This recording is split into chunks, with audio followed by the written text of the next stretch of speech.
मान्यता है कि देवउठनी एकादशी के दिन भगवान विष्णु क्षीर सागर में 4 माह शयन के बाद जागते हैं। भगवान विष्णु के शयन काल के 4 मास में विवाह आदि मांगलिक कार्य नहीं होते, इसलिए देवोत्थान एकादशी पर भगवान श्री हरि के जागने के बाद शुभ और मांगलिक कार्य जो रुके हुए थे वो फिर से शुरू हो जाते हैं और इसी दिन तुलसी विवाह का आयोजन भी किया जाता है। तुलसी जी के पौधे और शालिग्राम जी का यह विवाह सामान्य विवाह की तरह पूरे धूमधाम से किया जाता है, क्योंकि तुलसी जी को विष्णु प्रिया भी कहते हैं। इसलिए जब भगवान विष्णु जागते हैं तो सबसे पहले प्रार्थना हरिवल्लभा तुलसी की ही सुनते हैं। तुलसी विवाह का सीधा सीधा अर्थ है कि तुलसी के माध्यम से भगवान विष्णु का आवाहन करना। शास्त्रों में कहा गया है कि जिन दंपतियों की कन्या नहीं होती वे जीवन में एक बार तुलसी का विवाह करके कन्यादान का पुण्य अवश्य प्राप्त करें। इस बार कार्तिक शुक्ल एकादशी तिथि 11 नवंबर दिन सोमवार को शाम 6:47 से शुरू होगी और 12 नवंबर मंगलवार की शाम 4:05 पर समाप्त होगी। इस बार एकादशी के व्रत को लेकर कोई भी कंफ्यूजन नहीं है और इस बार केवल एक ही दिन यानी केवल 12 नवंबर मंगलवार को ही देव उठान एकादशी का व्रत रहेगा। द्वादशी तिथि प्रारंभ होगी 12 नवंबर मंगलवार की शाम 4:06 से और समाप्त होगी 13 नवंबर बुधवार की दोपहर 1:01 पर। द्वादशी तिथि लगते ही हरिवासर भी शुरू हो जाता है। हरिवासर के समय भजन कीर्तन करने, भगवान की कथाओं लीलाओं का श्रवण करने से श्री हरि अत्यंत प्रसन्न होते हैं। भूलकर भी हरिवासर के समय व्रत नहीं खोला जाता है।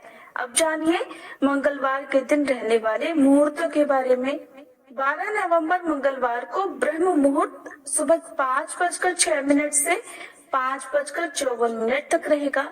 अभिजीत मुहूर्त सुबह 11:49 से 12:32 तक रहेगा।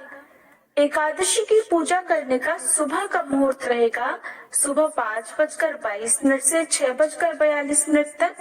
शाम की पूजा का शुभ मुहूर्त शाम 5:29 से 6:48 तक रहेगा। राहु काल जो कि अशुभ मुहूर्तों में गिना जाता है दोपहर 3 बजे से शाम 4:30 बजे तक रहेगा। 13 नवंबर बुधवार को यानी एकादशी व्रत पारणा के दिन सूर्योदय सुबह 6:43 पर और सूर्यास्त होगा शाम 5:38 पर।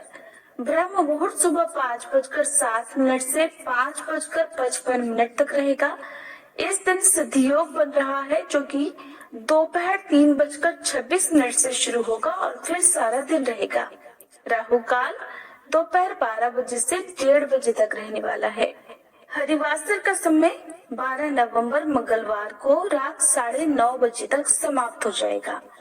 देवउठान एकादशी का व्रत 13 नवंबर बुधवार को सुबह 6:43 से लेकर 8:51 के बीच में खोला जाएगा। एकादशी व्रत खोलने को ही व्रत का पारणा करना कहते हैं और व्रत हमेशा शुभ मुहूर्त में ही खोलना चाहिए। तुलसी जी का विवाह देवउठान एकादशी व्रत वाले दिन किया जाता है, तो ऐसे में जो लोग 12 नवंबर मंगलवार के दिन तुलसी जी का विवाह करना चाहते हो वो शाम 5:29 से 7:53 के बीच में तुलसी विवाह करा सकते हैं। 13 नवंबर बुधवार को यानी द्वादशी तिथि के दिन यदि आप तुलसी जी का विवाह कराना चाहते हैं तो शाम 4:53 से 6:23 तक का समय तुलसी विवाह के लिए शुभ मुहूर्त रहेगा। देवउठान एकादशी के दिन प्रातः काल उठकर व्रत का संकल्प लेना चाहिए। भगवान विष्णु का ध्यान करने के बाद घर की साफ सफाई करके स्नान आदि से निवृत्त होकर आंगन में भगवान विष्णु के चरणों की आकृति बनानी चाहिए। एक ओखली में गेरू से चित्र बनाकर फल, मिठाई, सिंघाड़े, बेर, ऋतु फल और गन्ना उस स्थान पर रखकर उसे एक डलिये से ढक देना चाहिए। डलिया ना हो तो परात से भी ढक सकते हैं। ओखली नहीं हो तो आप जमीन पर भी गेरू से लीप कर उस पर चौक पूर कर भी चित्र बना सकते हैं। फिर सुबह के समय धूप दीप जलाकर भगवान के मंत्रों का जाप करते हुए पूजा करें और कथा का श्रवण करके अंत में आरती करके दिन भर उपवास रखें। रात में घर के बाहर और पूजा स्थल पर दीप जलाएं। शाम की पूजा करते समय भगवान विष्णु को घंटी, शंख, घड़ियाल, थाली, सूप आदि बजाकर उठाया जाता है, जगाया जाता है। उस समय उठो देवा, बैठो देवा, अंगुरिया चटकाओ देवा, नई सूत नई कपास, देव उठाए कार्तिक मास, इस प्रकार से कहना चाहिए। सभी परिवारजनों को मिलकर ही भगवान विष्णु का पूजन करके उन्हें उठाना चाहिए और शाम के समय विशेष रूप से तुलसी माता की पूजा करनी चाहिए। तुलसी जी को एक दुल्हन की तरह सजाकर श्रृंगार करके उन्हें 16 श्रृंगार की सभी वस्तुएं अर्पित करने के साथ ही यदि सामर्थ्य हो और यदि श्रद्धा हो तो तुलसी जी का विवाह भगवान शालिग्राम जी के साथ करना चाहिए। यदि विवाह नहीं कर सकते हैं तो विधि विधान से पूजन करना चाहिए।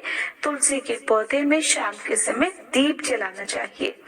वैसे तो हर एकादशी व्रत के दिन तुलसी माता भी निर्जला उपवास रखती है, जो कि भगवान विष्णु को पति रूप में प्राप्त करने के लिए विरक्ति आ रही हैं और आज ही के दिन भगवान विष्णु उनकी इस मनोकामना को पूर्ण करते हैं और उन्हें अपनी पत्नी के रूप में स्वीकार करते हैं। भगवान विष्णु के शालिग्राम रूप के साथ ही तुलसी जी के पौधे का विवाह होता है। इस दिन भक्तों को भूलकर भी तामसिक चीजों का सेवन नहीं करना चाहिए। एकादशी के दिन चावल से बनी वस्तुओं का सेवन भी नहीं करना चाहिए। इस दिन आप दूध से बनी मिठाइयों का भोग भगवान को और माता तुलसी जी को अर्पित कर सकते हैं। रात भर भजन कीर्तन जागरण करते हुए आपको अपना समय बिताना चाहिए और अगले दिन द्वादशी तिथि को शुभ मुहूर्त में व्रत का पारण करने से पहले भगवान का पूजन करके यथा योग्य दान सामग्री आपको दान में देनी चाहिए।